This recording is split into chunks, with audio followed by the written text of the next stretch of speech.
अस्सलाम वालेकुम वरहमतुल्लाहि वबरकातुहू। This is sir Naseem Zulfikar. और सेकेंड इंग्लिश में आज हम लास्ट चैप्टर डिस्कस करने वाले हैं, that is unit number 7, climate change, it's causes and effects. तो बेटा ये लास्ट चैप्टर होगा, इसके साथ ही जो है वो कंप्लीट हमारा जो है वो सेकंड इंग्लिश का सिलेबस जो है वो कंप्लीट हो जाएगा। और तमाम लेक्चर्स आपको मेरे यूट्यूब चैनल पर आपको जो है वो मिल सकते हैं।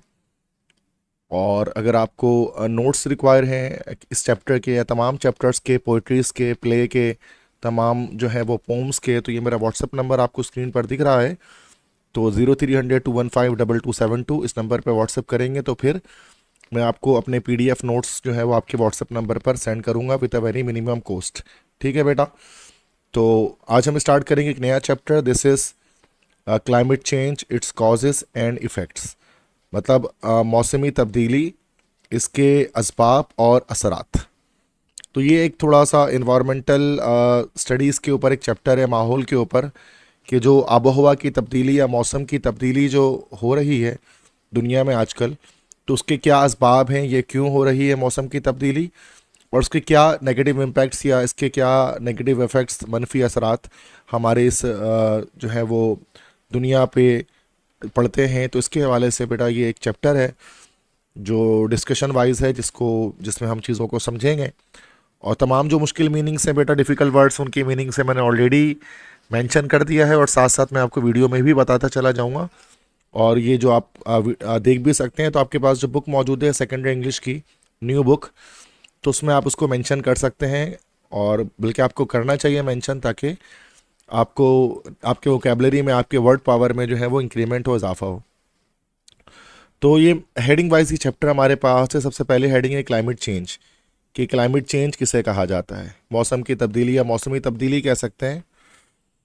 तो climate change refers to long term alterations in the average weather patterns and conditions of the earth, including temperature, precipitation, wind and other climate variables, primarily caused by natural processes and human activities such as the increased emission of greenhouse gases from fossil fuel combustion, deforestation and industrial processes।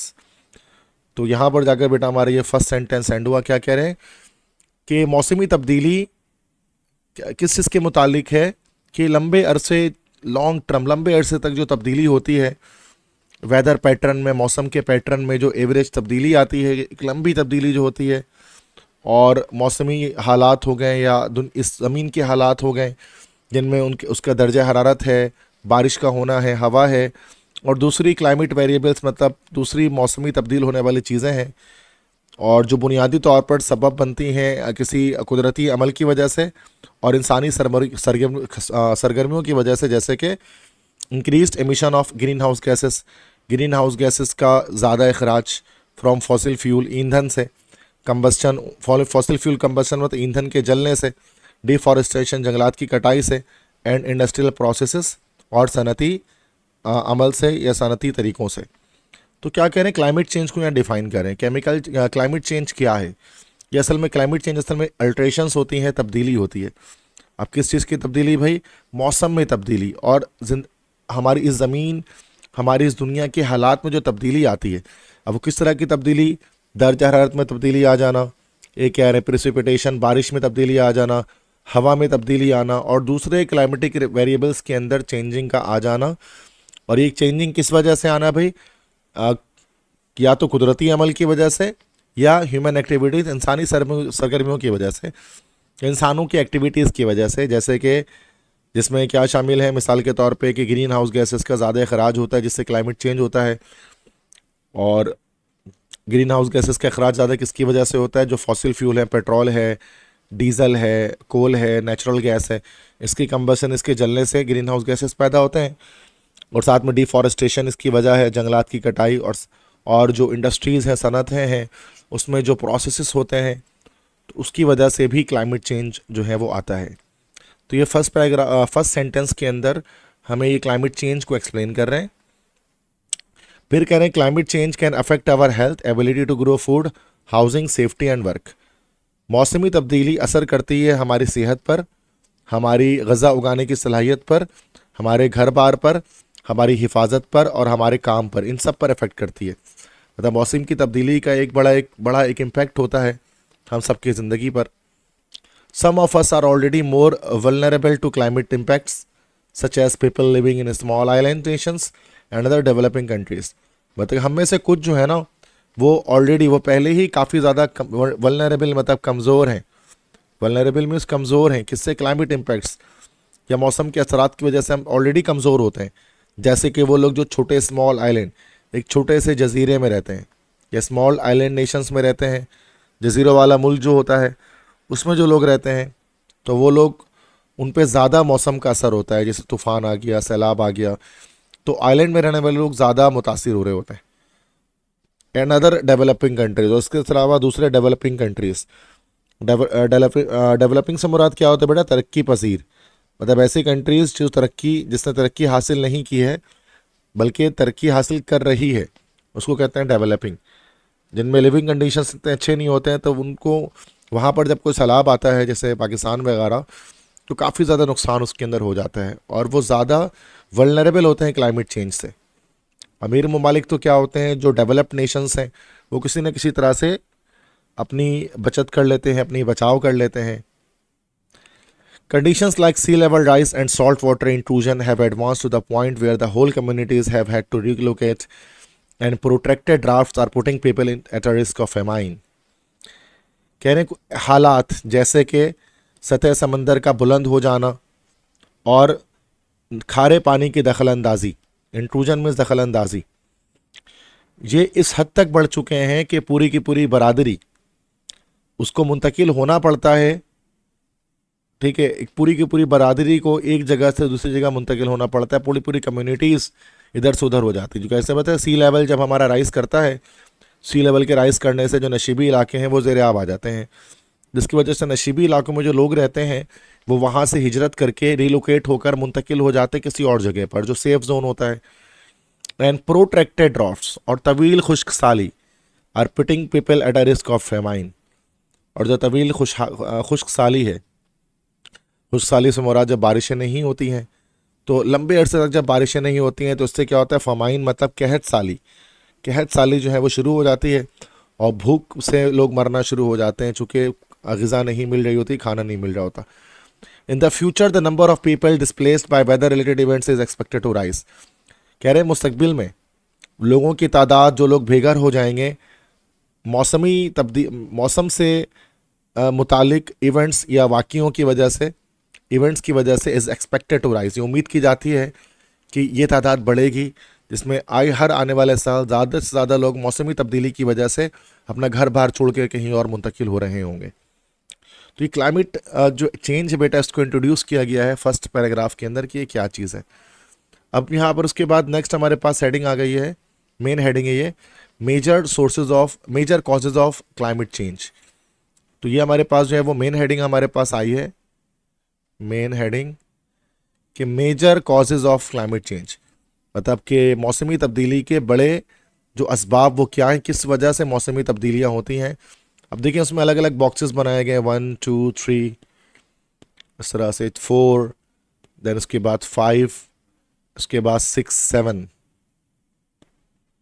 तो ये 7 हमारे पास 7 अलग अलग जो है ना बेटा वो इसके कॉजेज जो है वो बताए हैं, जिनको वन बाय वन स्टडी करेंगे। सब हेडिंग्स चल रही हैं यहाँ पर। पहला है burning of fossil fuel. Fossil fuel किसे कहा जाता है बेटा? जो फॉसिल की मदद से बनते हैं, that is called fossil fuel. तो फॉसिल फ्यूल में हम लोग असल में 3 तरह की चीज़ें ले रहे होते हैं। 3 चीज़ें फॉसिल फ्यूल आती हैं, जैसे कि एक हम कोल को फॉसिल फ्यूल कह सकते हैं, दूसरी चीज़ हमारे पास होती है पेट्रोलियम और इसके सारे फ्रैक्शंस, जैसे कि डीजल हो गया, गैसोलीन हो गया, कैरोसिन हो गया, ये सारे। और थर्ड हमारे पास होती है, this is called natural gas या कुदरती gas, that's also fossil fuel. तो उसके जलने से सबसे पहला क्लाइमेट चेंज आता है। तो क्या कह रहे हैं, coal, oil and natural gas release large amount of carbon dioxide and other green house gases when used for electricity, heat and transportation. कह रहे कोयला, ऑयल से मुराद यहाँ पर है पेट्रोलियम, तेल। तो यहाँ पेट्रोलियम को हम लोग जो है वो ऑयल कह रहे हैं बेटा, ठीक है। और कुदरती गैस, नेचुरल गैस, जिसको हम पाकिस्तान में कहते हैं सुई गैस, ये रिलीज करते हैं, खारिज करते हैं बड़ी तादाद में कार्बन डाइऑक्साइड गैस। तो क्या आपको पता है किसी भी हम जो है वो फॉसिल फ्यूल को बर्न करेंगे, लाइक मीथेन के बर्न कर लेते हैं CH4। जब मीथेन को आप बर्न करेंगे तो सूरत में क्या होगा, कार्बन डाइऑक्साइड गैस और वाटर रिलीज होगी। तो कितने जितने भी हमारे पास फॉसिल फ्यूल बर्न करते हैं तो केमिस्ट्री के अकॉर्डिंग क्या होता है, इसमें कार्बन डाइऑक्साइड गैस रिलीज होती है। तो वही कह रहे हैं कि कोयला, तेल या सुई गैस की या कुदरती गैस जो बड़ी तादाद में, बड़ी मिकदार में कार्बन डाइऑक्साइड गैस को खारिज करती है और दूसरे ग्रीन हाउस गैसेस को। अब ग्रीन हाउस गैसेस किसे कहते हैं बेटा, तो आपने पढ़ा होगा मैट्रिक में, केमिस्ट्री वगैरह के अंदर ग्रीन हाउस इफेक्ट के बारे में।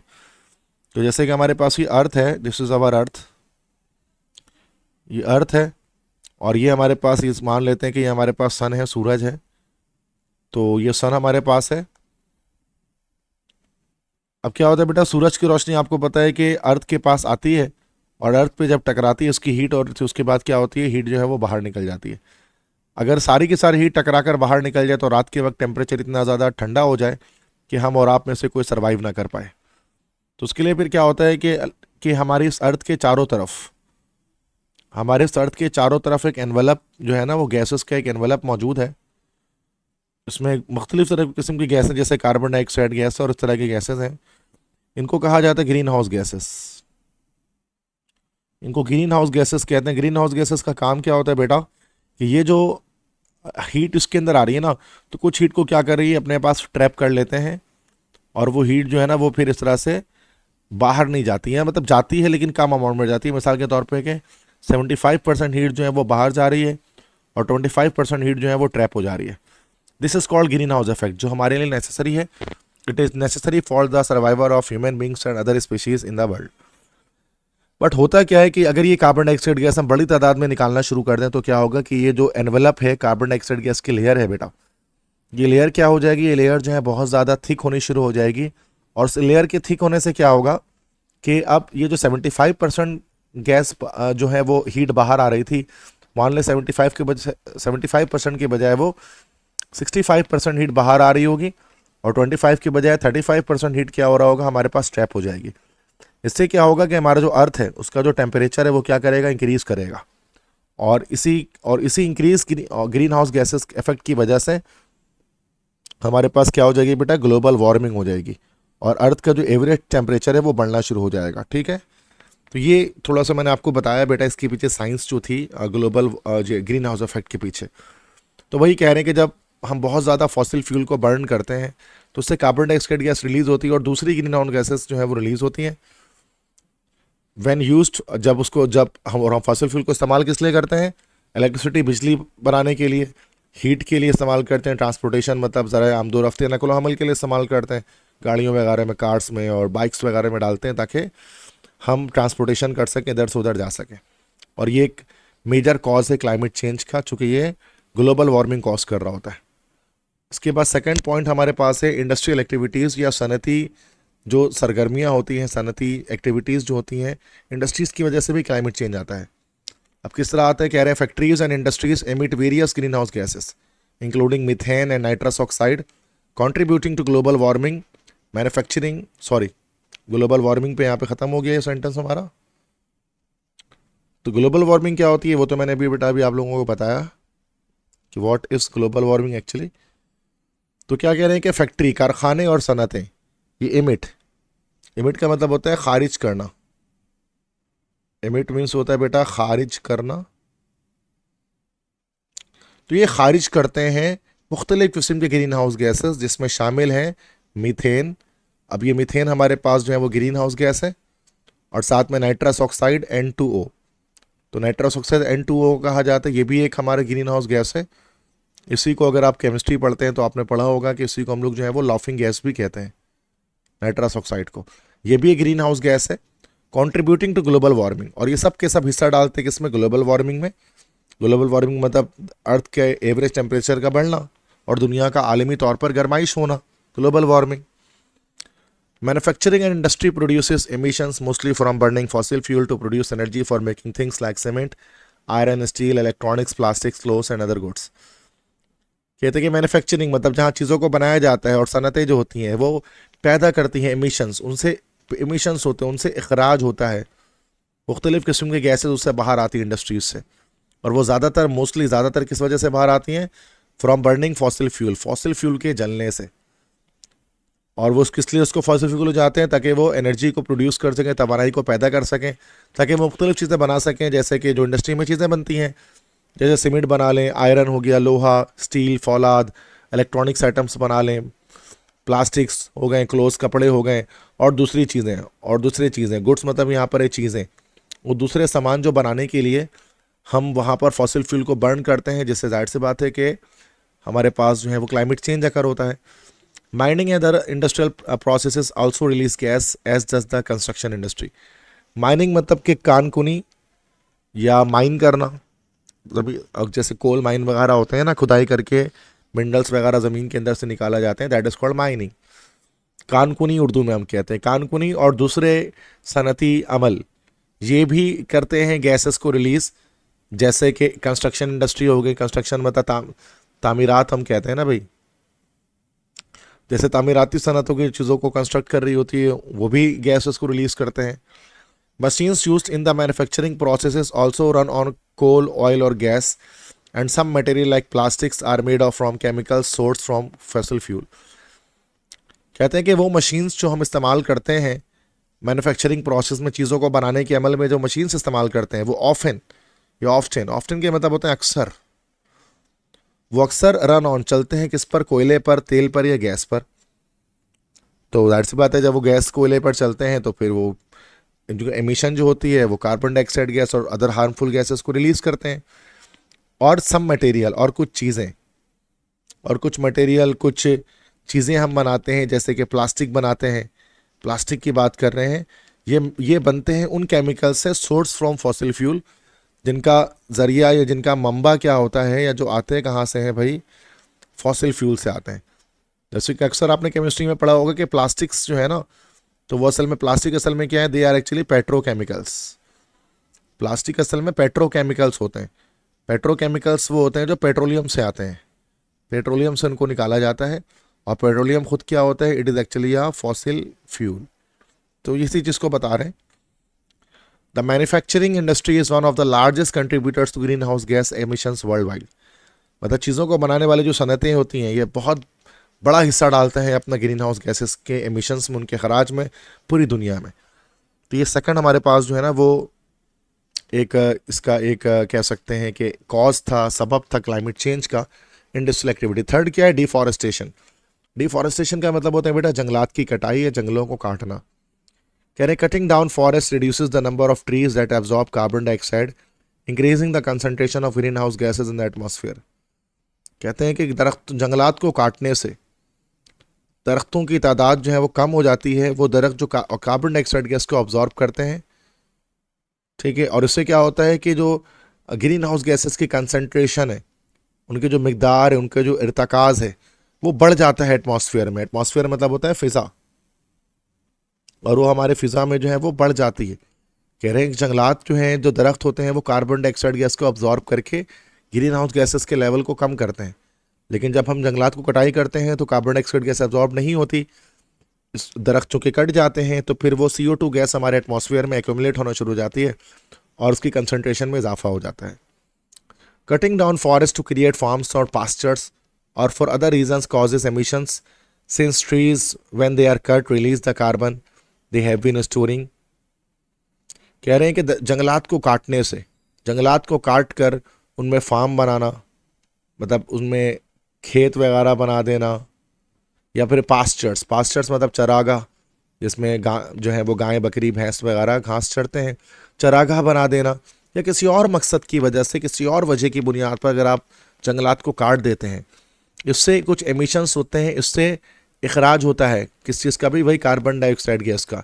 चूँकि सिंस मतलब यहाँ पर चूँकि जो दरख्त होते हैं, जब उनको काट दिया जाता है, release the carbon they have been storing, तो वो उस कार्बन को रिलीज़ करना शुरू कर देते हैं जो हमेशा से वो स्टोर कर रहे थे। स्टोर मतलब जिसको वो महफूज कर रहे थे, एब्जॉर्ब कर रहे थे, जज्ब कर रहे थे, अब वो उसको एब्जॉर्ब नहीं कर सकते, तो वो हमारे एटमॉस्फेयर के अंदर कार्बन डाइऑक्साइड गैस की कंसंट्रेशन बढ़नी शुरू हो जाती है। Each year approximately 12 million hectares of forest are destroyed. कह रहे हैं कि हर साल लगभग 12 मिलियन हेक्टेयर के फॉरेस्ट जो हैं वो तबाह कर दिए जाते हैं, उनका डिस्ट्रॉय कर दिया जाता है हर साल। 12 मिलियन। अब आपको पता है कि 1 मिलियन जो हमारे पास होता है वो होता है 10 लाख। 1 मिलियन 10 लाख है, तो 12 मिलियन लगभग 1 करोड़ 20 लाख। हम इसको 12 मिलियन अगर हम कहते हैं ना, अगर हम 12 मिलियन कहते हैं इन इंग्लिश, तो उर्दू में हम इस तरह लिख सकते हैं कि 1 करोड़ 20 लाख। ये हो गया हमारा 12 मिलियन। हेक्टर किसे कहा जाता है? Hector is actually the unit of area. Area की यूनिट है हेक्टर। तो याद रखना है कि एक हेक्टर में 10,000 स्क्वायर मीटर्स हमारे पास होते हैं। तो कहना है कि हर साल 12 मिलियन हेक्टर जो जंगलात हैं उनको दुनिया भर में काट दिया जाता है। इतनी ज़्यादा मतलब डिफॉरेस्टेशन हो रही है दुनिया में। Since forests absorb carbon dioxide, destroying them also limits nature's ability to keep emissions out of the atmosphere. कह रहे हैं चूंकि जंगलात जो हैं वो कार्बन डाइऑक्साइड गैस को जज्ब करते हैं, तो उनको तबाह करके हम हदबंदी कर देते हैं, लिमिट कर देते हैं, हद लगा देते हैं कुदरत के इस सलाहियत को कि वो जो एमिशंस हैं कार्बन डाइऑक्साइड गैस को जो अखराज उसको फिजा से बाहर रखे। Deforestation together with agriculture and other land use changes is responsible for roughly a quarter of global greenhouse gas emissions. क्या जंगलात की कटाई साथ साथ मतलब ज़राअत और दूसरे ज़मीनी इस्तेमालात के लिए जो जंगलात को काटा जाता है, ये ज़िम्मेदार है, रिस्पॉन्सिबल ज़िम्मेदार है अंदाज़न 1 क्वार्टर से मुराद होता है लाइक 25%, 1/4 हिस्सा। तो 25% आलमी जो ग्रीन हाउस गैस एमिशन होती है, 25% जो है वो उसकी वजह से हो रही होती है, डिफॉरेस्टेशन की वजह से, जंगलात के काटने की वजह से। तो ये हमारे पास थर्ड है। अब उसके बाद फोर्थ क्या है बेटा? फोर्थ हमारे पास जो इसका कॉज है दैट इज एग्रीकल्चरल प्रैक्टिसेस, मतलब ज़राई अमल जो किया जाता है, खेती बाड़ी जो की जाती है, इसकी वजह से भी जो है वो क्लाइमेट चेंज अकर होता है। कह रहे live stock farming produces methane while fertilizers releases nitrous oxide, both powerful greenhouse gases. कह रहे हैं कि लाइव स्टॉक कहा जाता है बेटा मवेशी को। लाइव स्टॉक मीन्स बेटा हम लोग याद रखेंगे कि उसका मतलब होगा मवेशी। कैटल भी कह सकते हैं उसको हम, भेड़ बकरी वगैरह ये सारे हमारे पास कहलाते हैं लाइव स्टॉक। तो मवेशी को पालना, मवेशी की फार्मिंग जब हम करते हैं, इससे मीथेन गैस पैदा होती है। मीथेन गैस कैसे पैदा होती है? जो कि मीथेन गैस जो है ना, वो जो एक्सक्रीटा होता है लाइव स्टॉक का, जो उनका एक्सक्रीटा होता है उसमें मौजूद होती है। तो जबकि फर्टिलाइजर्स जो होते हैं, फर्टिलाइज़र मतलब जो खेती बाड़ी करते हुए जो जरखेज़ करने वाले हम डालते हैं, तो फर्टिलाइज़र का मतलब भी जरखेज़ होता है। जो जरखेज़ हम डालते हैं वो रिलीज़ क्या करता है? Nitrous oxide. अभी मैंने पढ़ा था नाइट्रस ऑक्साइड क्या होता है? N2O। तो ये जो मीथेन हो गया हमारा, जिसका फार्मूला होता है CH4, नाइट्रस ऑक्साइड हो गया N2O, ये दोनों ही क्या है भी ताकतवर ग्रीन हाउस गैसेज हैं। Producing food causes emissions of carbon dioxide, methane and other green house gases in various ways, including through deforestation and clearing of land for agriculture and grazing, digestion by cows and sheep, the production and use of fertilizer and manure for growing crops, and the use of energy to run farm equipment of fishing boats, usually with fossil fuel. क्या कह रहे हैं कि producing food मतलब कि ग़िज़ा को बनाना, ग़िज़ा को पैदा करना, प्रोड्यूसिंग फूड से मुराद वही खेती बाड़ी करके, इससे कार्बन डाइऑक्साइड गैस की एमिशन होती है, मीथेन गैस की एमिशन होती है, और दूसरे ग्रीन हाउस गैस की एमिशन होती है कई तरीके से। अब जिसमें शामिल है क्या भाई? डिफॉरेस्टेशन, जंगलात की कटाई की वजह से ऐसा होता है, चूँकि जंगलात की कटाई की जाती है फार्मिंग करने के लिए, और ज़मीन को साफ़ किया जाता है फॉर एग्रीकल्चर, खेती बाड़ी के लिए, और घास चराने के लिए, ग्रेजिंग मतलब जब घास वगैरह चरते हैं लाइव स्टॉक मवेशी, digestion bye cause and sheep, और जो हाजमा होता है, जो काउस मतलब गायें और भेड़ें जो हजम करती हैं खाने को, the production and use of fertiliser, fertiliser को बनाना, उसको इस्तेमाल करना, एंड मैन्यूर, मैन्यूर मतलब खाद, जो गोबर होता है गाय का, उसको यूज़ करना क्रॉप्स को उगाने के लिए, एंड और एनर्जी को इस्तेमाल करना, और हम एनर्जी भी यूज़ करते हैं, फॉसिल फ्यूल वगैरह बर्न करते हैं ताकि हम फार्म इक्विपमेंट मतलब खेत के साजो सामान को रन कर सकें, चला सकें, जैसे ट्रैक्टर वगैरह हो गए, और फिशिंग बोट या फिशिंग बोट को चलाने के लिए भी एनर्जी चाहिए होती है। यूजुअली विथ फॉसिल फ्यूल, आमतौर पर फॉसिल फ्यूल में पेट्रोल डीजल इन सब से ही चल रहे होते हैं। तो ये किसी न किसी तरह से आपकी खेती बाड़ी, लाइव स्टॉक जो है उसकी फार्मिंग, ये भी क्लाइमेट चेंज का बायस बनती है। All this makes food production a major contributor to climate change. ये सब का सब खाना पैदा करने को एक बड़ा एक हिस्सा डालने वाला बना देता है क्लाइमेट चेंज में। And green house gas emissions also come from packaging and distributing food. और ग्रीन हाउस गैस एमिशन जो है ना, वो पैकेजिंग और डिस्ट्रीब्यूटिंग फूड, मतलब वो पैकेजिंग में भी की वजह से भी उसकी एमिशन होती है। पैकेजिंग मतलब पैकिंग करना, जब हम पैक कर रहे होते हैं फूड को, किसी भी चीज़ को, तो उसमें भी ग्रीन हाउस गैस एमिट होती है। मशीन्स को यूज़ करते हैं, और इस तरह से जब खाने को हम बांट रहे होते हैं, इधर उधर पहुंचा रहे होते हैं ट्रक्स के ज़रिए, कार्ट्स के ज़रिए, तो उसमें भी जाहिर सी बात है कि कोई ट्रांसपोर्टेशन सर्विस यूज़ कर रहे हैं, तो वहाँ पर क्या होता है, हमारे पास के पेट्रोल या फॉसिल फ्यूल जलता है, जिसकी वजह से क्लाइमेट चेंज अकर होता है। तो बेटा ये चौथा हमारे पास था, फोर्थ एग्रीकल्चरल प्रैक्टिस। उसके बाद नंबर फिफ्थ आते हैं यूजिंग ट्रांसपोर्टेशन, ज़राए आमदो रफ्त, मतलब जो गाड़ियाँ होती हैं उनको इस्तेमाल करना, बाइक्स को, कार्स को, तो वो भी क्लाइमेट चेंज का बायस बनता है।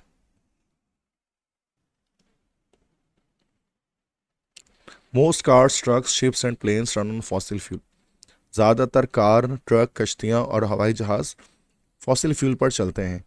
That makes transportation a major contributor of green house gases, specially carbon dioxide emission. इससे क्या होता है, ज़राए आमदा रफ्त जो होते हैं, ट्रांसपोर्टेशन के जो मीन्स होते हैं, वो एक बड़े कंट्रीब्यूटर हिस्सा डालते हैं ग्रीन हाउस गैसेज में, ख़ास तौर पे स्पेशली।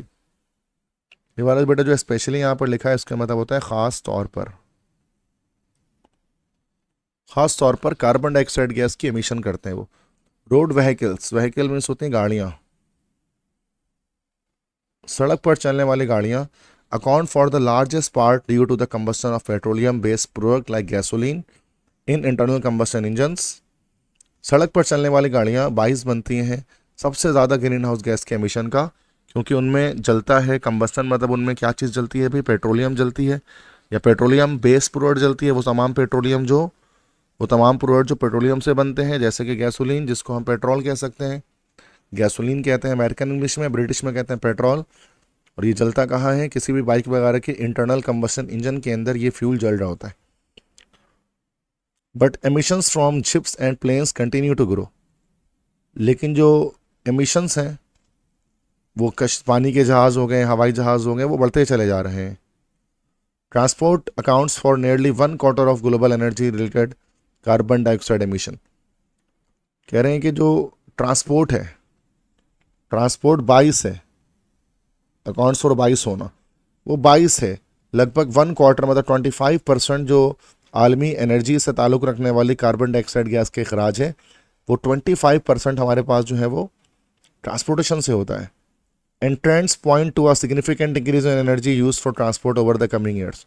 और ट्रेंड्स मतलब रुझान ये इशारा कर रहे हैं कि काबिल ज़िक्र इजाफा होगा एनर्जी के इस्तेमाल में, तवानाई के इस्तेमाल में, जो ट्रांसपोर्ट में यूज़ की जाएगी अगले आने वाले सालों में। मतलब कम होने के चांसेस नहीं दिख रहे हैं, सिर्फ बढ़ने के ही चांसेस दिख रहे हैं। This is .5।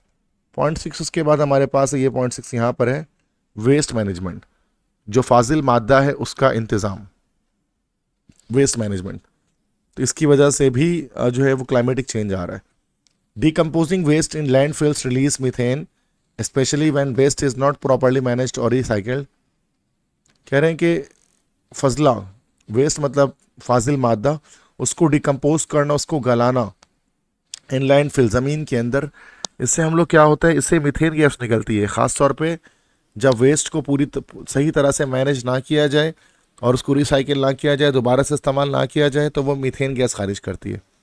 Waste management significantly contribute to the climate change due to the emission of greenhouse gases like methane from the anaerobic decomposition of organic waste in landfills।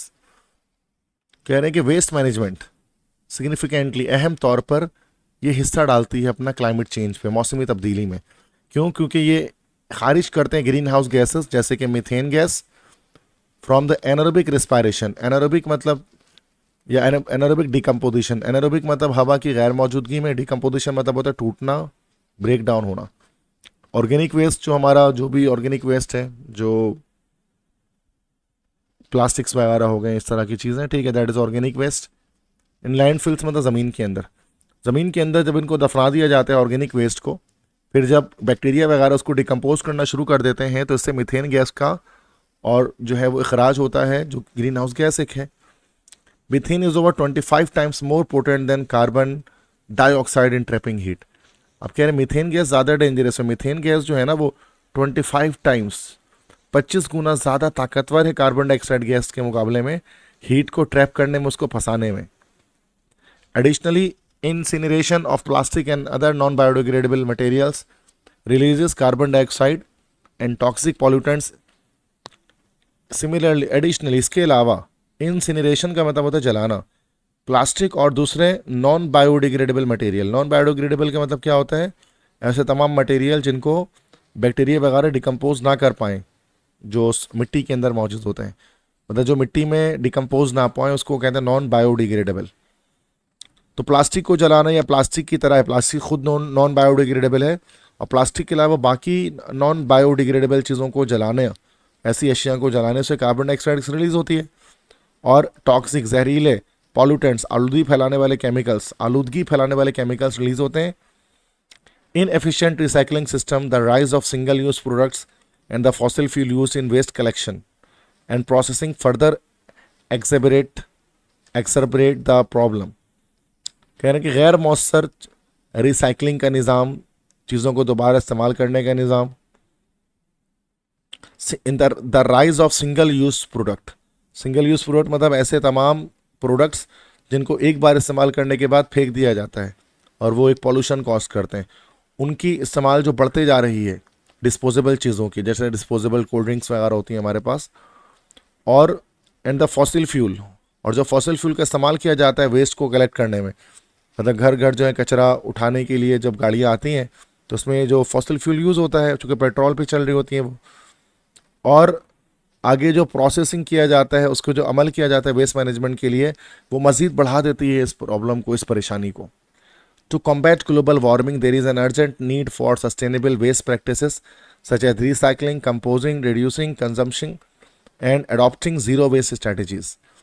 कह रहे हैं कि ग्लोबल वार्मिंग से लड़ने के लिए फौरी ज़रूरत है एक सस्टेनेबल वेस्ट प्रैक्टिस की, एक पायदार वेस्ट प्रैक्टिसेस की, फाजिल मादे को डिस्पोज करने की, जैसे कि रिसाइकिल किया जाए, चीज़ों को दोबारा इस्तेमाल किया जाए।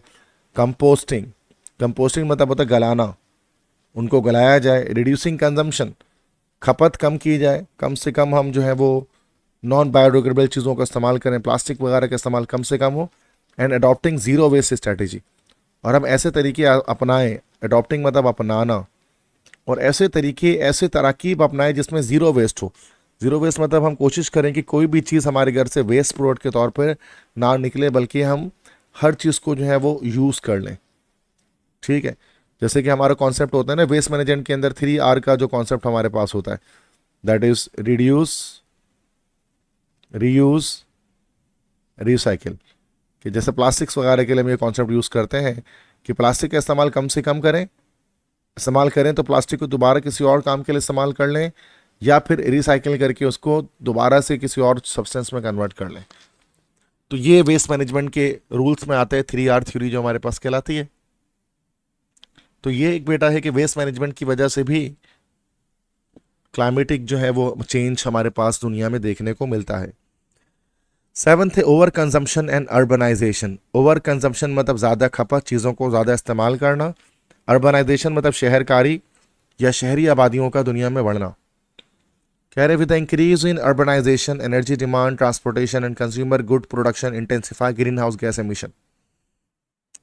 शहरी आबादियों के बढ़ने की वजह से, अर्बन तो दो चीज़ें होती हैं ना, एक तो हमारे पास अर्बन होता है,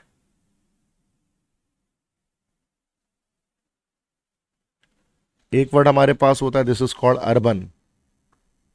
अर्बन का मतलब हमारे पास होता है बेटा शहरी, और एक होते हैं रूरल, उसके मतलब होते हैं देही। तो अर्बनाइजेशन अर्बन से आया है कि शहरी इलाकों के बढ़ने की वजह से जो तवानाई का मुतालबा है, उसकी जो डिमांड, उसकी जो तलब है, डिमांड में तलब, तवानाई की तलब है, ट्रांसपोर्टेशन आमदोरफ्त है, एंड कंज्यूमर गुड्स और सार्फिन की चीज़ें हैं, उनकी प्रोडक्शन उनको बनाना है, ये सब का सब इन सब ने क्या किया, इंटेंसिफाई बढ़ा दिया ग्रीन हाउस गैस के एमिशन को, उसके अखराज को। जब जैसे जैसे गांव से ज़्यादा शहर में लोग आबाद होने शुरू हो गए हैं, तो शहर के लोग ज़्यादा ग्रीन हाउस गैसेस को एमिट करते हैं बनिस्बत गांव देहात के। More over globally residential and commercial buildings consume over half of all electricity.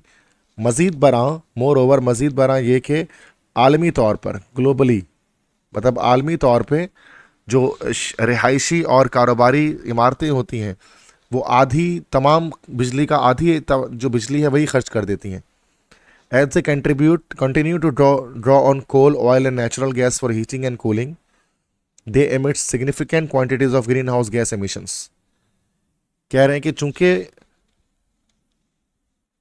चूंकि वो चलती हैं, चूंकि वो इस्तेमाल करते हैं कोयला, ऑयल और नेचुरल गैस को हीटिंग पर्पस के लिए, कूलिंग पर्पस के लिए, तो दे emit significant quantities of green house gas emission, तो बड़ी तादाद में ग्रीन हाउस गैसेस को ये खारिज करते हैं। Growing energy demand for heating and cooling with rising air conditioner ownership as well as increase electricity consumption for lighting appliances and connected devices has contributed a risk in energy related carbon dioxide emissions from buildings in recent years। कह रहे हैं कि बढ़ती हुई तवानाई की जो तलब है, बढ़ती हुई और अर्बन एरियाज़ के अंदर, शहरी इलाकों में जो लोगों को बहुत ज़्यादा तवानाई चाहिए, एनर्जी चाहिए, कूट हीटिंग के लिए, चीज़ कमरे को गर्म करने के लिए, मतलब सर्दी में कमरे को गर्म करने के लिए, गर्मी में कमरे को ठंडा करने के लिए, और air conditioner, AC, air conditioner या एसी, इसकी ओनरशिप, इसकी मलकियत में इजाफा होते रह रहा है, लोग ज़्यादा से ज़्यादा एसी खरीद रहे हैं, और इसने इलेक्ट्रिसिटी कंजम्पशन, मतलब कि बिजली की जो खपत है उसको भी बढ़ा दिया है। फॉर लाइटिंग, रोशनियों की जलाने के लिए, अप्लायंसेस, मुख्तलिफ आरात के लिए जो बिजली चाहिए, और डिवाइसेस के लिए जो बिजली हमें चाहिए होती है। और इसने क्या किया है, एनर्जी रिलेटेड, एनर्जी से ताल्लुक़ रखने वाले कार्बन डाइऑक्साइड गैस के एमिशन को जो बिल्डिंग से निकल रही है गुज़िश्ता सालों में, ये बढ़ गई है, ये इसने इजाफा किया है। तो जितना ज़्यादा शहरी आबादी में इजाफा होता है, अर्बनाइजेशन होती है, उतनी ज़्यादा क्या होता है बेटा कि हमारे पास ग्रीन हाउस गैसेस जो है वो एमिट होती हैं। तो अर्बनाइजेशन और इसके अलावा ओवर कंजम्पशन, चीज़ों को ज़्यादा खपत करना, ज़्यादा बिजली खर्च करना, तो ये सब चीज़ें हैं, तो ये भी हमारे पास जो है क्या बेटा, ये क्लाइमेट चेंज का एक बाइस बनता है। ठीक है, तो ये हमने पढ़ा बेटा 7 चेंजेस ना, मतलब 7 चीज़ें जिनकी वजह से क्लाइमेट चेंज आता है। सबसे पहला कि फॉसिल फ्यूल के जलने की वजह से, दूसरा इंडस्ट्रीज़ जो होती हैं उनमें फॉसिल फ्यूल इस्तेमाल हो रहा होता है, तो वो जब जलता है तो उससे क्लाइमेट चेंज आता है, ग्लोबल वार्मिंग होती है, ग्रीन हाउस गैसेस एमिट होती हैं। थर्ड, डिफॉरेस्टेशन, चूँकि जो दरख्त हैं वो कार्बन डाइऑक्साइड गैस को ऑब्जॉर्व करते हैं, और जब दरख्तों की कटाई कर दी जाती किसी भी वजह से, तो फिर वो कार्बन डाइऑक्साइड गैस को अब्जॉर्ब नहीं कर पा रहे होते हैं, और ग्रीन हाउस गैसेस का लेवल बढ़ना शुरू हो जाता है। फोर्थ है एग्रीकल्चरल प्रैक्टिसेस, कि खेती बाड़ी करने के लिए जो है उसमें भी, खेती बाड़ी करने के लिए डिफॉरेस्टेशन किया जाता है, जंगलात को काटा जाता है। उसी तरह से फर्टिलाइज़र्स वगैरह जो बनाए जाते हैं उन सब में खेती बाड़ी के लिए ग्रीन हाउस गैस की एमिशन होती है। पाँचवा है ट्रांसपोर्टेशन, जो गाड़ियाँ वगैरह चलती हैं उनमें धुआं जो निकलता है वो ग्रीन हाउस गैसेस पर मुश्तमिल होता है। 6 हमारे पास वेस्ट मैनेजमेंट, कि जो फाजिल मादा है उसको जो मैनेज कर रहे होते हैं, तो ज़मीन में चाहे दफनाएं, चाहे नॉन बायोडिग्रेडेबल चीज़ें होती हैं, ये सब के सब क्या करते हैं बेटा के जो इसको बढ़ा रही होती हैं ग्रीन हाउस गैसेस के एमिशन को। 7वां है कि शहरी आबादियों के बढ़ने की वजह से भी इतनी ज़्यादा ओवर कंजम्पशन होती है इलेक्ट्रिसिटी की और डिफरेंट एनर्जी सोर्सेज की, कि ग्रीन हाउस गैसेस की एमिशन बढ़ती है। तो यहाँ तक अभी मैंने रिवाइज करा दी जो कुछ मैंने आपको पढ़ाया अभी। अब आते हैं major effects of climate change. Climate change के बड़े असरात क्या हैं, मौसमी तब्दीली के असरात पड़ते क्या हैं, और क्या ये ख़राबियाँ हमारी दुनिया में पैदा करता है। तो अब इसमें हमारे पास जो मेजर इफेक्ट्स हैं बेटा, इसमें जो है वो हॉटर टेम्परेचर है, सेकंड है मोर सीवियर स्टॉर्म्स, थर्ड है हमारे पास है इंक्रीज ड्राफ्ट्स, और फोर्थ है वार्मिंग राइजिंग ओशियन, फिफ्थ है लॉस ऑफ स्पीशीज़, उसके बाद 6 है फूड स्कार्सिटी, 7th है मोर हेल्थ रिस्क्स। तो ये 7 हमारे पास जो है ना वो, इसके 7 जो है वो 7 जो है वो कॉजेज़ हैं और 7 ही इफेक्ट्स हैं। तो फर्स्ट इफेक्ट है हॉटर टेम्परेचर, या जो क्या असर होता है इन तमाम, अभी तो हमने पढ़ा था कि कॉजेज़ क्या हैं, असबाब क्या हैं ग्लोबल वार्मिंग के। अब इससे नुकसान क्या होता है हमारे इस दुनिया को। तो सबसे पहला हॉटर टेम्परेचर, टेम्परेचर में इजाफा हो जाता है। तो as green house gases concentration rise, so does the global surface temperature. जैसे ही ग्रीन हाउस गैसेस की जो इर्तिकाज़ है, उसकी कंसनट्रेशन है, जब वो बढ़ती है हमारे एटमॉस्फेयर में, तो ग्लोबल सरफेस टेम्परेचर भी बढ़ता है। हमारी ज़मीन की सतह का टेम्परेचर भी, आलमी सतह का टेम्परेचर भी बढ़ता है। The last decade 2011 to 2020 is the warmest on record. Decade मतलब होते हैं दिहाई या 10 साल को हम कहते हैं डिकेड। तो पिछले जो 10 साल गुजरे हैं, अब वो 10 साल कौन से, 2011 से 2020 तक जो हमारा साल गुजरा है, ये सबसे गर्म तरीन था इस दुनिया के रिकॉर्ड में। Since the 1980s each decade has been warmer than the previous one. 1980 से कह रहे हैं, 1980 के बाद से हर जो डिकेड आ रहा है वो पिछले वाले से ज़्यादा गर्म है। वार्मर जो हमारे पास एक एडजेक्टिव है, और ये हमारे पास कंपैरेटिव डिग्री एडजेक्टिव की है वार्म की, कि पिछले वाले से ज़्यादा गर्म है।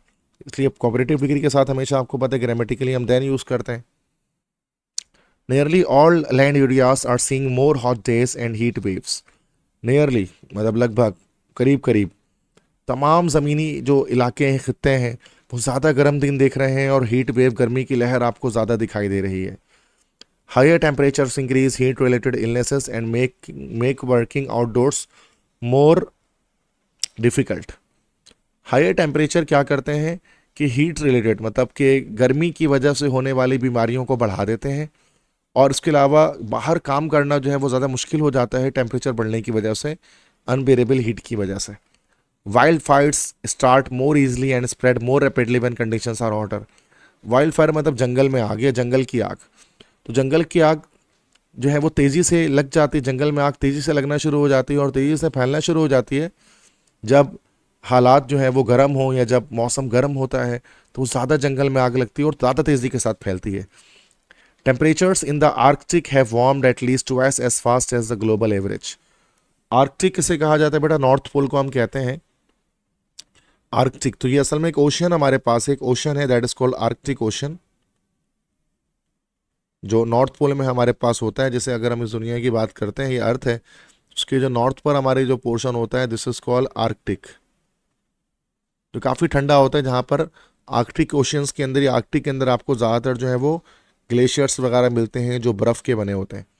तो वही कहते हैं कि आर्कटिक में और नॉर्थ पोल में, कुतुब शुमाली में, शुमाली कुतुब में, वो भी गर्म होता जा रहा है और दोहरी रफ्तार से, ट्वाइस, डबल रफ्तार से गर्म होता जा रहा है ग्लोबल एवरेज के लिहाज से, आलमी औसत के हिसाब से। मतलब डबल स्पीड से वो गर्म होता जा रहा है जो हमारा आर्कटिक ओशियन है। और जब वो गर्म होता है तो उसकी वजह से जो है ग्लेशियर्स पिघलते हैं, फिर फर्दर बहुत सारी चेंजिंग आती है जो भी हम पढ़ेंगे उसके अंदर, ठीक है। ये फर्स्ट होता है हॉटर टेम्परेचर, ठीक है, मतलब कि तर्ज हरारत का बढ़ जाना। सेकंड हमारे पास है मोर सीवियर स्टॉर्म, ज़्यादा शदीद किस्म के तूफान आते हैं इसकी वजह से, क्लाइमेट चेंज की वजह से। कह रहे हैं destructive storms have become more intense and more frequent in many regions. तबाहकुन तूफान वो ज़्यादा शदीद हो गए हैं और ज़्यादा तवातुर के साथ आ रहे हैं कई खित्तों में। As temperatures rise more moisture evaporates which exacerbates extreme rainfall and flooding causes more destructive storms। कह रहे हैं जब टेम्परेचर बढ़ता है अर्थ का तो ज़्यादा मॉइस्चर, ज़्यादा जो नमी है वो एवोपरेट होती है, वो आबी बुखारात में या भाप में तब्दील हो जाती है। तो मॉइस्चर एवोपरेट नहीं होता, मॉइस्चर तो खुद एवोपरेटेड फॉर्म है। आई होप, आई थिंक कि ये यहाँ पर मॉइस्चर नहीं होना चाहिए, तो यहाँ पर मॉइस्चर नहीं होना चाहिए, बल्कि मॉइस्चर के बजाय यहाँ पर हमें होना चाहिए वाटर, क्योंकि एवोपरेट वाटर होता है। तो ये एक मिस्टेक मुझे लग रही है यहाँ पर, ठीक है। तो जैसे जैसे टेम्परेचर बढ़ता है तो ज़्यादा वाटर या ज़्यादा पानी एवोपरेट होता है, वो आबी बुखारात में तब्दील होता है, विच एक्सेकरबेट्स, जो शुरू करता है या जो बाइस बनता है एक्सट्रीम रेनफॉल, शदीद बारिशों का, एंड फ्लडिंग, फ्लडिंग मतलब सैलाब, और शदीद सैलाब का बाइस बन जाता है, कॉजिंग मोर डिस्ट्रक्टिव स्टॉर्म, जिससे और ज़्यादा तबाहकुन तूफान आते हैं। The frequency and extent of tropical storms is also affected by the warming ocean. कि जो ट्रॉपिकल स्टॉर्म जो समुद्री तूफान होते हैं, समुद्री तूफान इतने, इसकी फ्रीक्वेंसी बढ़ी है, वो उस मतलब उसमें उसमें असर पड़ा है वार्मिंग ओशन मतलब जो ओशन है, ओशन मीन्स होता है बड़ा समंदर या बहर जिसको हम कह सकते हैं, बहर या बड़ा समंदर। कि ओशन जो गर्म होता जा रहा है इसको ओशन पढ़ते हैं, नॉट ओशियन, ओशन। तो ओशन या जो समंदर हैं जब वो गर्म होते जा रहे हैं, उनके गर्म होने से जो ट्रॉपिकल स्टॉर्म है, समुद्री तूफान है, उनकी फ्रीक्वेंसी बढ़ गई है, वो तवातुर के साथ आ रहे हैं और उनकी एक्सटेंट, उनकी हद भी बढ़ गई है और वो पहले से ज़्यादा तबाहकुन और डेंजरस हो चुके हैं। Cyclones, hurricanes and typhoons feed on warm waters at the ocean surface. अच्छा, ये तीन जो वर्ड है ना, टाइफून, हरिकेन एंड साइक्लोन, ये तीनों ही ट्रॉपिकल स्टॉर्म है।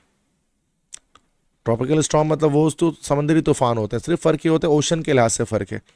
अब साइक्लोन इंडियन ओशन में, पाकिस्तान, इंडिया, बांग्लादेश में जो समुद्री तूफान आते हैं उसको साइक्लोन कहा जाता है। अच्छा, यही अगर यूएसए में, अमेरिका के अंदर जो ट्रॉपिकल स्टॉर्म आते हैं उसको हम हरिकेन कहते हैं। और अगर जापान में जब कोई तूफान आता है, समुद्री तूफान, उसको टाइफून कहा जाता है। तो साइक्लोन, हरिकेन्स, टाइफून, ये तीनों एक ही चीज़ें होते हैं बेटा, बट ये रीजन्स के लिहाज से हमने इनको नेम अलग अलग किए हुए हैं। तो वो जो ये जो समुद्री तूफान आते हैं, feed on warm waters at the ocean surface, तो ओशन सरफेस पर मौजूद गर्म पानियों की वजह से ही आते हैं। Such storms often destroy homes and communities causing death and huge economical losses.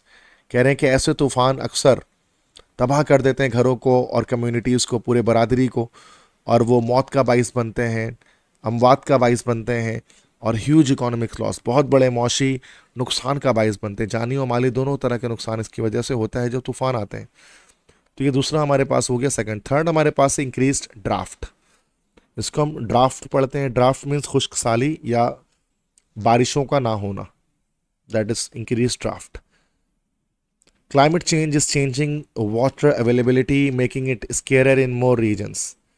कह रहे मौसमी तब्दीली जो है ना, वो पानी की दस्तयाबी को बदल रहा है, जिससे इसको हासिल करना, जिससे ये इसकी किल्लत होती जा रही है काफ़ी इलाकों में, काफ़ी जगहों में।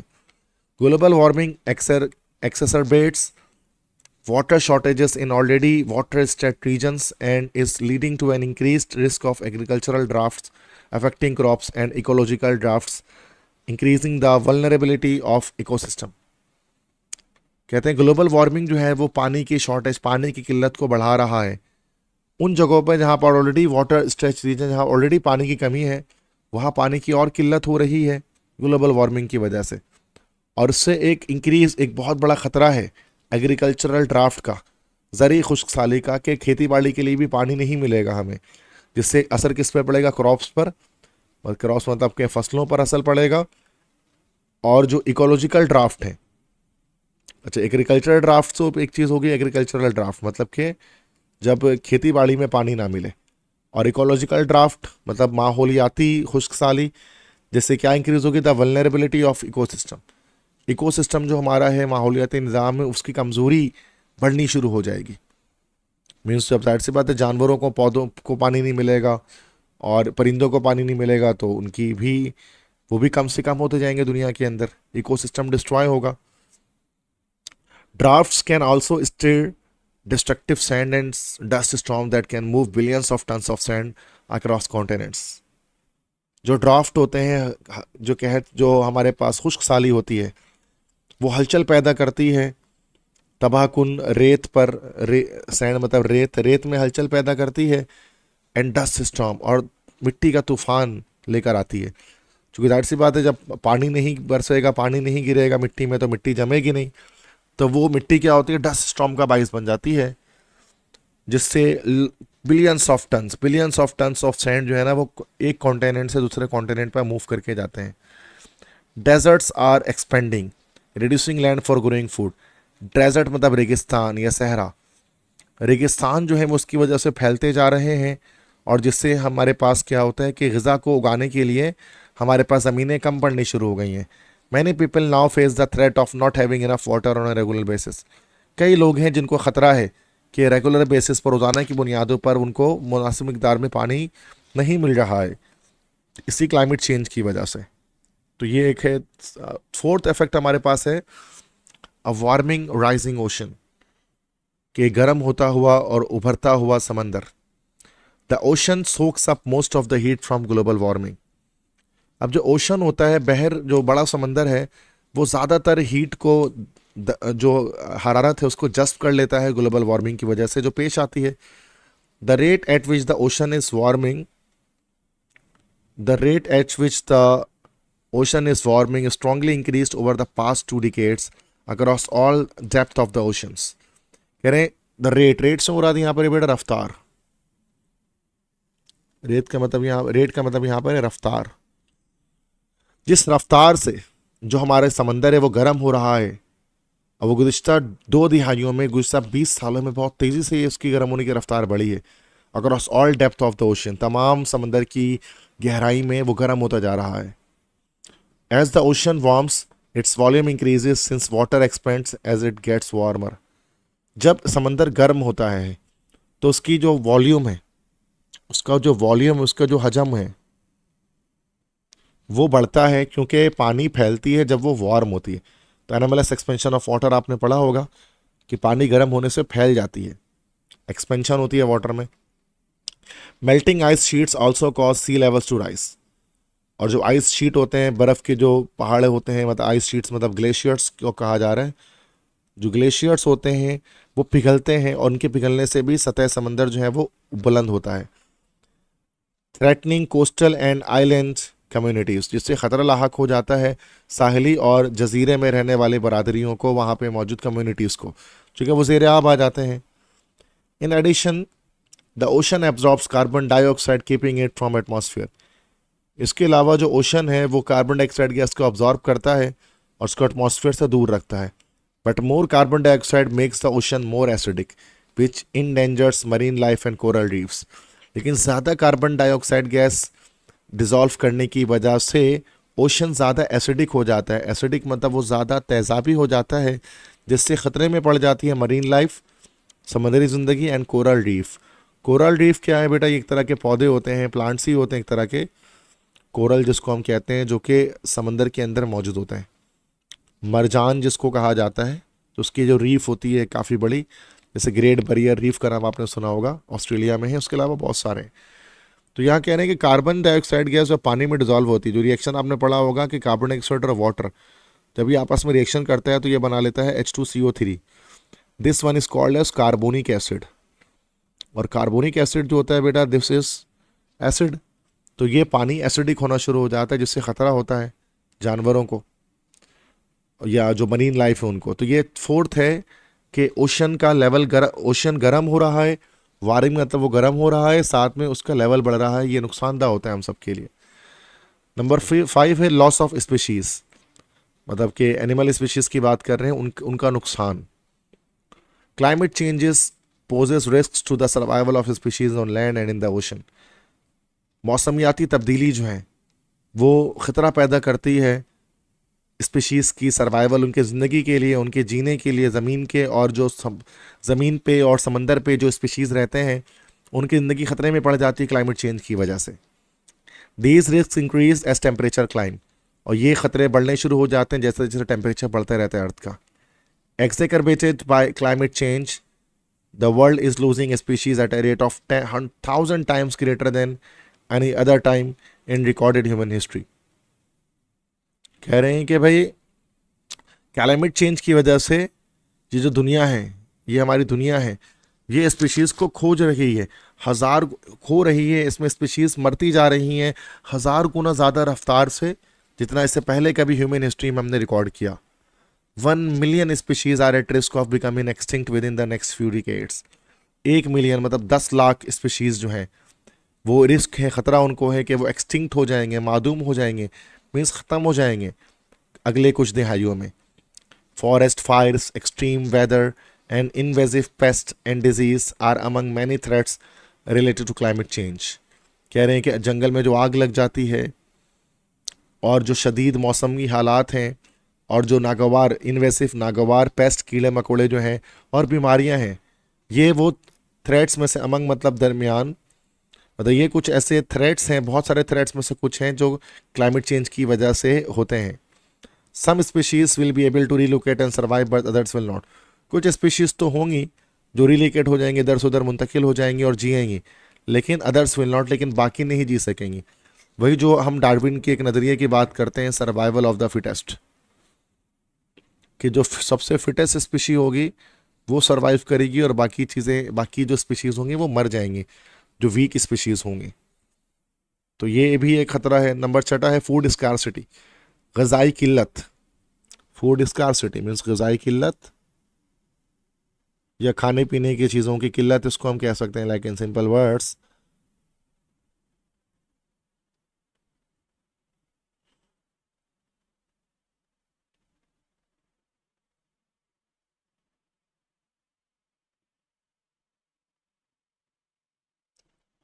ठीक है, क्या कह रहे हैं कि changes in the climate and increases in extreme weather events are among the reasons behind a global rise in hunger and poor nutrition. कह रहे हैं कि क्लाइमेट के अंदर जो तब्दीली, मौसमी तब्दीली और जो शदीद मौसमी हालात हैं उनमें जो तब्दीलियां हैं, ये वो रीजंस हैं, ये वो वजूहात हैं जिसकी वजह से जो भूख है उसमें एक इजाफा हुआ है, और पुअर न्यूट्रिशन और जो बुरी ग़िज़ाइयत है या ख़राब खाने जो हम खा रहे हैं उसमें इजाफा हुआ है। Fisheries, crops and live stock may be destroyed और बिकम लेस प्रोडक्टिव। माहीगीरी, क्रॉप्स मतलब के फसलें, और लाइव स्टॉक मतलब मवेशियाँ वगैरह, वो भी तबाह हो जाते हैं या लेस प्रोडक्टिव हो जाते हैं और उनकी पैदावारी सलाहियत कम हो जाती है।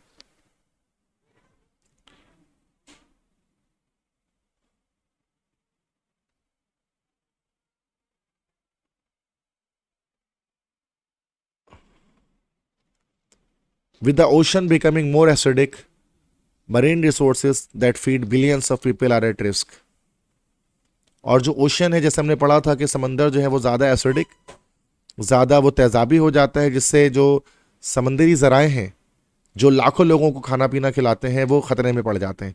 मतलब मरीन रिसोर्सेज हमारा फिश वगैरह, मछलियाँ जो एक फूड का एक पार्ट होती हैं हमारे, तो जब वो फिश मरने शुरू हो जाते हैं एसिडिक लैंड की वजह से, तो फिर फूड स्कार्स हो जाता है, उसकी किल्लत हो जाती है, उसकी स्कारसिटी हो जाती है। Changes in snow and ice cover in many Arctic regions have disrupted food supplies from herding, hunting and fishing. कह रहे हैं कि भाई जो बर्फ़ है, स्नो एंड आइस मतलब जो बर्फ़ जो ढकी होती है बहुत से आर्कटिक रीजन्स के अंदर, जो बर्फ़ है वो पिघल चुकी है, उसमें तब्दीली आ रही है, इसने डिसरप्टेड, इसने खलल डाला है फूड सप्लाईज में। फ्रॉम हर्डिंग, जो बकरियां वगैरह चराते हैं, हंटिंग शिकार करते हैं, फिशिंग, और जो हम लोग मछली पकड़ते हैं, इन सब में इसकी वजह से फ़र्क आया है। Heat stress can diminish water and grasslands for grazing, causing declining crop yields and affecting live stock. कह रहे हैं कि गर्मी बढ़ने की वजह से पानी ख़त्म हो जाता है। किसके लिए पानी ख़त्म हो जाती? ग्रासलैंड्स मतलब जो घास सब्ज़ाज़ार है, घास फूस की सरजमीन है, वो ख़त्म हो जाती है, जिसमें भेड़ बकरी वगैरह जो है वो घास चरते हैं, और जिससे जो डिक्लाइनिंग क्रॉप यील्ड्स, और जो क्रॉप यील्ड्स जो फसल की पैदावार है वो कम हो जाती है, और लाइव स्टॉक मवेशियों को भी इससे असर पड़ता है। तो देखा जाए तो ग़िज़ा की किल्लत पूरी तरह से इसकी वजह से होती, क्लाइमेट चेंज की वजह से। नंबर 7 है मोल हेल्थ रिस्क, इंसान की सेहत को भी खतरा होता है क्लाइमेट चेंज की वजह से। किस तरह से होता है? Climate change is the single biggest health threat facing humanity. Climate change एक सबसे बड़ा सेहत का ख़तरा है, हेल्थ थ्रेट है, जो हमारी इंसानियत फेस कर रही है, जिसका सामना कर रही है। Climate impacts are already harming health through air pollution, disease, extreme weather events, forced displacement, pressures on mental health, and increased hunger and poor nutrition in places where people cannot grow or find sufficient food. कह रहे हैं कि जो मौसमी असरात हैं ये पहले ही नुकसान पहुंचा रहे हैं हमारी सेहत को, फ़िज़ाई आलूदगी के ज़रिए, बीमारियों के ज़रिए, शदीद मौसमी वाक़यात के ज़रिए, फोर्स डिस्प्लेसमेंट, लोग इधर से उधर मजबूरन नकल मकानी कर रहे हैं इसकी वजह से, और इंसान के मेंटल हेल्थ, इंसान की जहनी जो सेहत है उस पर भी एक प्रेशर, एक दबाव आ रहा है, और भूख बढ़ रही है। पुअर न्यूट्रिशन, ग़िज़ाइयत जो है वो कम से वो ख़राब से ख़राब होती जा रही है, जहाँ लोग नहीं उगा सकते या उनको वाफिर मिक़दार में खाना नहीं मिलता। तो ये सब का सब क्लाइमेट जो है उन सब चीज़ों को इम्पेक्ट कर रहा है।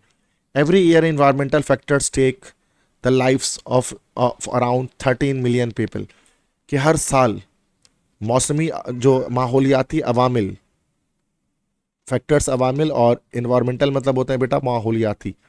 माहौलियाती अवामिल की वजह से तकरीबन 13 मिलियन 1 करोड़ 30 लाख लोग जो है वो उनकी ज़िंदगी वो ले लेता है, वो मर जाते हैं। Changing weather patterns are expanding diseases and extreme weather events increase death and make it difficult for health care systems to keep up. बढ़ते हुई तब्दील होता हुआ मौसमी पैटर्न जो है वो फैले जा रहा है, वो फैला रहा है किसको, डिजीज़ को, बीमारियों को। और शदीद मौसमी हालात मौत को बढ़ा रहे हैं, जिससे मुश्किल हो जा रहा है हेल्थ केयर सिस्टम को कीप अप करना, उसको जारी रखना। तो एक तरह से ये जो है वो हेल्थ रिस्क भी जो है वो क्लाइमेट चेंज की वजह से इम्पोज होता है। इसके बाद आगे नेक्स्ट हेडिंग आ रही है बेटा वे फॉरवर्ड। वे फॉरवर्ड से मुराद के आगे का रास्ता। अब रास्ता क्या है, इससे बचा किस तरह जाए, इसको हम ख़त्म किस तरह करें। तो ये कहते हैं ना in a series of UN reports, thousands of scientists and government reviewers agreed that limiting global temperature rise to no more than 1.5 degrees Celsius would help us avoid the worst climate impacts and maintain a livable climate. कह रहे हैं कि UN से मुराद यहाँ पर हमारे पास अक़वाम मुत्तहिदा है। This is called as United Nations, इसको अक़वाम मुत्तहिदा कहा जाता है, या यूएनओ भी कहते हैं, यूनाइटेड नेशंस ऑर्गेनाइजेशन। कह रहे हैं कि अक़वाम मुत्तहिदा की रिपोर्ट के मुताबिक हज़ारों साइंसदान, थाउजेंड्स ऑफ साइंटिस्ट्स, हज़ारों साइंसदान और हकूमती जायज़ा लेने वाले, रिव्यूअर जायज़ा लेने वाले इस बात पर एग्री करते हैं कि ग्लोबल टेम्परेचर को कम करके अगर हम लिमिट कर दें, उस पर हद लगा दें आलमी दर्ज हरारत पर, और 1.5 डिग्री सेंटीग्रेड से उसको ज़्यादा बढ़ने नहीं दें, इससे हम अवॉइड कर लेंगे, बच जाएंगे बदतरीन जो मौसमी इम्पैक्ट है, उसके असरात, उससे बच जाएंगे, और हम एक लिवेबल क्लाइमेट, एक जीने के काबिल माहौल या आबो हवा हम मेंटेन कर पाएंगे जिसमें हम सब जी सकें। Yet policies currently in place point to up to 3.1 degree Celsius of warming by the end of the century.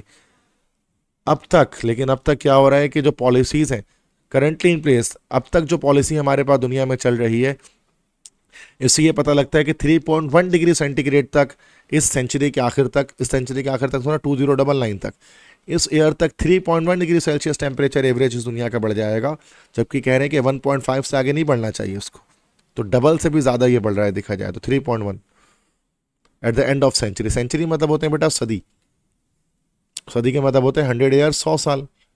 तो अभी जो हमारी 21वीं सदी चल रही है, जो 2000 से स्टार्ट हुई, वो 2099 पर एंड हो जाएगी। नेक्स्ट पैराग्राफ है addressing climate change requires urgent and coordinated action at all levels. मतलब मौसमी तब्दीली की निशानदेही करना, इसको फौरी और हम आहंगी वाले एक्शन की ज़रूरत होती है तमाम मरहलों पर। हर मरहले पर फौरी और कोऑर्डिनेटेड एक्शन इसमें होना चाहिए, सब मिलकर इस पर काम करें। Individually people must adopt sustainable life style by conserving energy, reducing waste, using public transport, supporting renewable energy and making climate conscious choices in diet and consumption. इनफरादी तौर पर हम क्या कर सकते हैं, लोगों को अडॉप्ट करना पड़ेगा, अपनाना पड़ेगा सस्टेनेबल लाइफ स्टाइल, एक सस्टेनेबल तर्ज ज़िंदगी। सस्टेनेबल मतलब देरपा तर्ज ज़िंदगी। क्या करके भाई, कंजर्विंग एनर्जी, ताकि वो तवानाई को बचाएं, बिजली को बचाएं, फाजिल मादा कम से कम करें, पब्लिक ट्रांसपोर्ट इस्तेमाल करें, बसेस वगैरह ये सब यूज़ करें, बजाय इसके कि प्राइवेट ट्रांसपोर्ट यूज़ करें, और वो सपोर्ट करें किसको, अभी रिन्यूएबल एनर्जी किसको कहते हैं, जैसे सोलर एनर्जी हो गई, विंड एनर्जी हो गई, जो कभी ख़त्म नहीं होगी, जो बार बार रिन्यू हो सकती है। मतलब बजाय फॉसिल फ्यूल के हम अल्टरनेट एनर्जी सोर्सेज की तरफ आएँ, ताकि हमारे पास जो है वो क्लाइमेट चेंज ज़्यादा ना हो और ग्रीन हाउस गैसेज ज़्यादा इमिट ना हो, and make climate conscious choices in diet and consumption. और मौसम आबो हवा से बाखबर रहने वाले चॉइसेस हम लें अपने खाने में, और अपनी खपत इस तरह से करें हमें पता हो कि किससे हमारी मौसम के अंदर क्या तब्दीली आ रही है, और अपने इंडिविजुअल इंफरादी तौर पर हम में से हर शख्स ऐसा कुछ करे। At the community level, there is a need to promote environmental awareness, implement local adaptation strategies, invest in a green infrastructure, and support community-based conservation and resilience building projects. Community level पर, बरादरी के level पर मिलजुल कर हम क्या कर सकते हैं कि ज़रूरत है कि हम इन्वायरमेंटल अवेयरनेस, माहौलियाती आगाही को बढ़ाएं, और इम्प्लीमेंट लागू करें लोकल एडाप्टेशन मकामी मवाफ़िकत, ऐसी ऐसी स्ट्रेटजीज, ऐसी तरकीबें बनाएं लोकल एडाप्टेशन वाली। Invest in green infrastructure, Hare infrastructure पर इन्वेस्ट करें, सरमायाकारी करें। ग्रीन इंफ्रास्ट्रक्चर मतलब कि अर्थ को ग्रीन करने में, जिसमें डिफॉरेस्टेशन ना हो बल्कि जंगलात लगे और इन्वायरमेंट हमारा बेहतर से बेहतर हो सके, ऐसी चीज़ों पर हम सरमायाकारी करें। And support community based conservation and resilience building, और हम सपोर्ट करें कि कम्युनिटी बेस्ड हम चीज़ों को, मिलजुल कर चीज़ों को बचाएं। एंड रेजिलेंस, और मजबूत रेजिलेंस बिल्डिंग प्रोजेक्ट, और इस तरह के प्रोजेक्ट्स हम इसमें बनाएं जिसकी वजह से हमारी जो माहौल है वो बेहतर से बेहतर होता चला जाए। रेजिलेंस मतलब होता है मजबूत। Globally governments must commit to and enforce international agreements like the Paris Agreement, transition toward energy economics, strengthen economies, strengthen climate policies, and provide financial and technological support to developing countries for adaptation and mitigation. तो यहाँ पर एक word आ रहा है Paris agreement, जो कोई agreement है एक फेमस।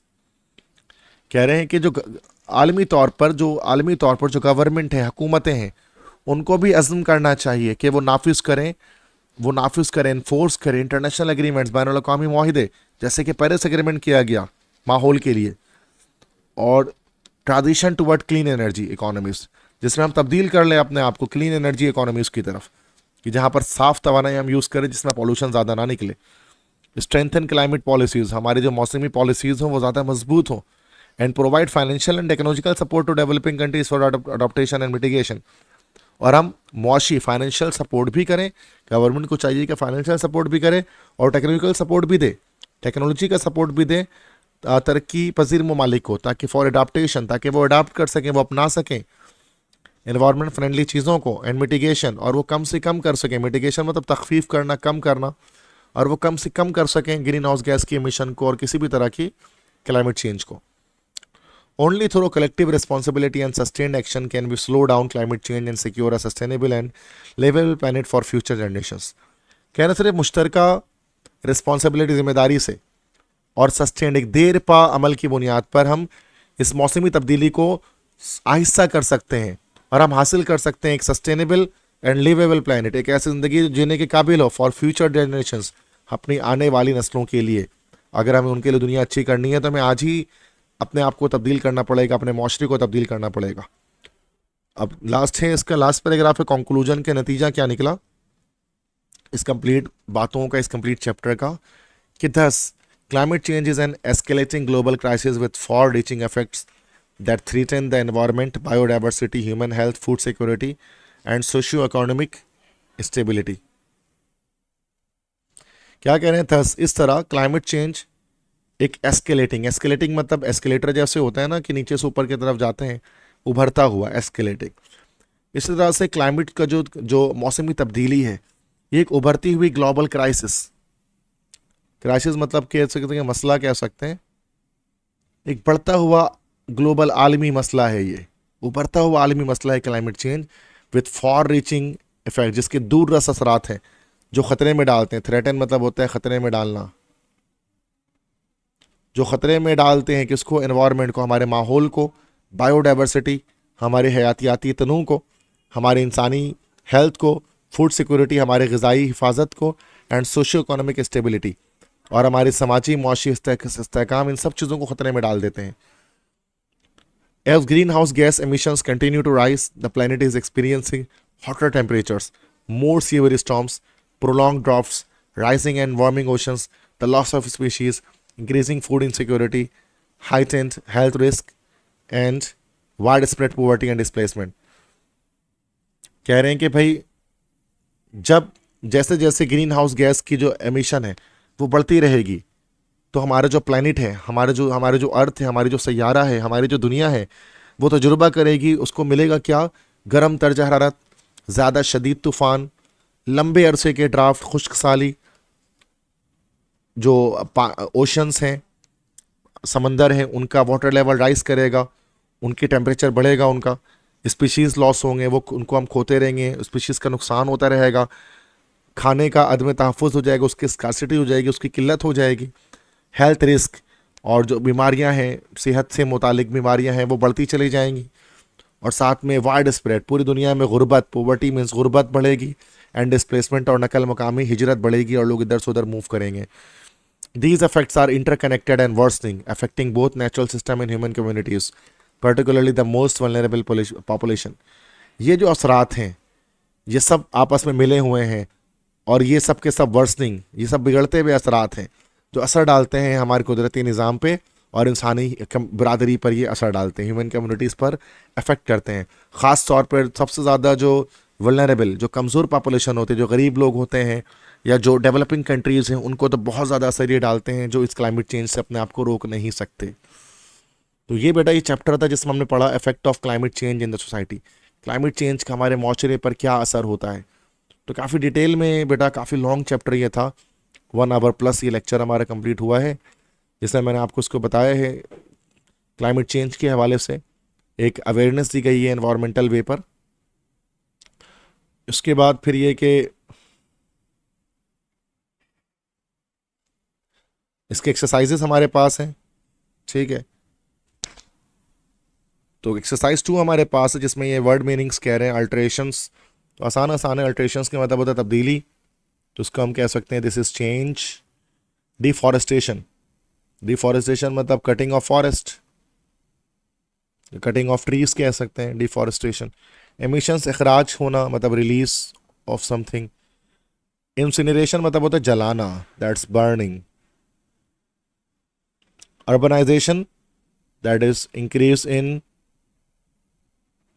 सिटीज, शहरों का बढ़ना। वल्नरेबिलिटी, ये कमजोरी कह सकते हैं, that is called weakness.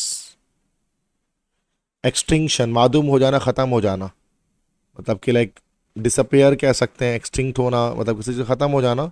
Destroy कह सकते हैं या डिस्ट्रक्शन कह सकते हैं एक्सटिंक्शन को। डिस्प्लेसमेंट मतलब इधर से उधर मूव करना, या हम उसको कह सकते हैं माइग्रेट, माइग्रेट हो जाना, डिस्प्लेस हो जाना। मिटिगेशन, किसी चीज़ को कम करना, दैट इज़ डिक्लाइन कह सकते हैं, किसी चीज़ में कमी आना, मिटिगेशन। एडाप्टेशन, किसी चीज़ को अपना लेना, एडाप्टेशन लाइक अडॉप्ट कर लेना, तो अडॉप्ट कह सकते हैं। तो ये तो इसके मीनिंग्स हो गए हमारे पास। इसके बाद बेटा एक्सरसाइज 3 हमारे पास जो है, दैट्स क्वेश्चन आंसर। अच्छा, ये मैं यहाँ पर वीडियो में नहीं बता रहा, अगर आपको, अच्छा सॉरी, ये MCQs है, सॉरी गलत कह दिया मैंने। तो ये एक्सरसाइज 3 हमारे पास जो है MCQs हैं, ये तो मैं यहाँ पर सॉल्व करा देता हूँ आपको। फर्स्ट है, what is the primary cause of the recent changes in earth climate pattern. सबसे बुनियादी सबब क्या है अर्थ क्लाइमेट पैटर्न के रिसेंट चेंज होने में। पहला है नेचुरल वेरिएशंस इन वेदर, दूसरा human activities such as fossil fuel use and deforestation. C तो नहीं होगा, changes in earth orbit, solar flares भी नहीं है।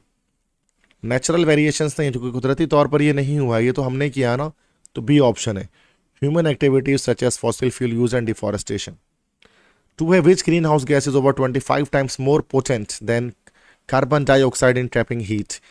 तो ये हमारे पास है, दैट्स मीथेन।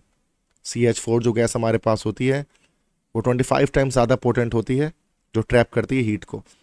थर्ड है, which sector is identified as one of the largest contributors to global green house gas emissions. Education की वजह से तो ग्रीन हाउस गैस एमिट नहीं होता। मैन्युफैक्चरिंग इंडस्ट्री, टूरिज्म मतलब सयाहत से भी नहीं, हेल्थ केयर से भी नहीं, ये बी ऑप्शन हो जाएगा। मैन्युफैक्चरिंग इंडस्ट्री की वजह से सबसे ज़्यादा ग्रीन हाउस गैस एमिशन होती है। फोर्थ है, what major environmental issue result from deforestation. Increase rainfall नहीं, रिड्यूस सोलर रेडिएशन नहीं, इंक्रीज इन एटमॉस्फेरिक CO2, बिल्कुल सही। चूँकि कार्बन डाइऑक्साइड को बेटा क्या करते हैं, ये एब्जॉर्ब करते हैं एटमॉस्फेयर से ना, जो फॉरेस्ट है उनको काट दिया जाए तो एटमॉस्फेयर में कार्बन डाइऑक्साइड गैस की जो कंसनट्रेशन है वो बढ़नी शुरू हो जाएगी।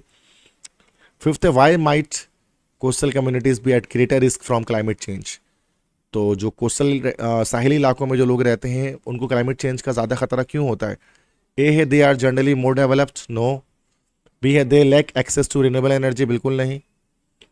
सी, rising sea levels and storm surges threaten their existence, बिल्कुल सही। क्योंकि सी लेवल जब बढ़ेगा ना, तो उससे उनके एग्जिस्टेंस को ख़तरा पहुंच जाएगा, उनके वजूद को, चूँकि वो पूरा उनका इलाका पानी में डूब जाएगा।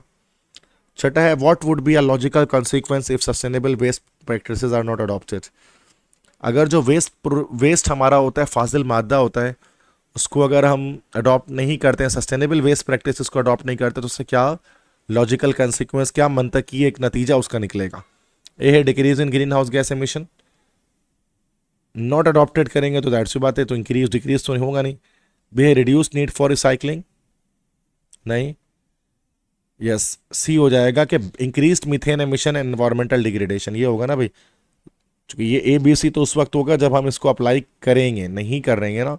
नॉट अडॉप्टेड लिखा हुआ है तो फिर जाहिर सी बात है सी ऑप्शन हो जाएगा।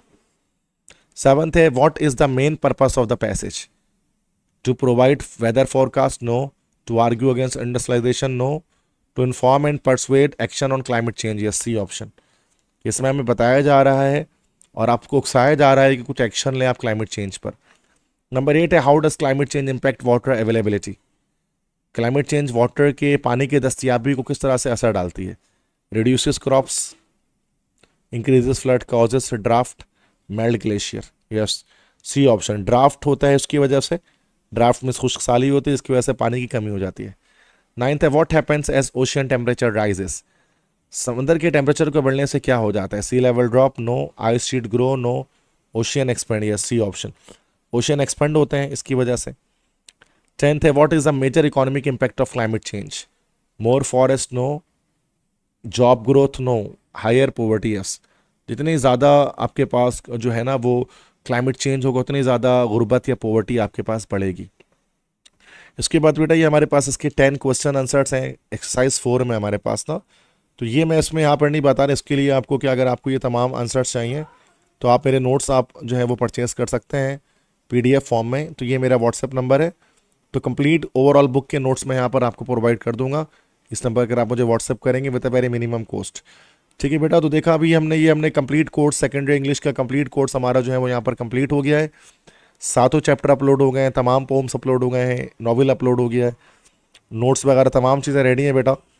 तो बस अब ये है कि अब तमाम बच्चों के लिए ये चीज़ें हो गई हैं, तो ये मेहनत मैंने आप सबके लिए की है, तो आप चैनल को सब्सक्राइब लाजमी करें और वीडियो को अपने फ्रेंड्स के साथ शेयर करें, और अगर ये वीडियो पसंद आई तो लाइक लाजमी करें, ठीक है।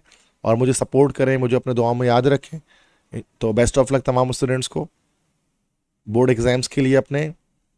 इंशाल्लाह आप तमाम स्टूडेंट्स जो हैं वो इंग्लिश में और तमाम सब्जेक्ट में अच्छे नंबर से कामयाब होंगे। अपना बहुत सारा ख्याल रखिएगा, मुझे दुआ में याद रखिएगा। अल्लाह हाफिज़।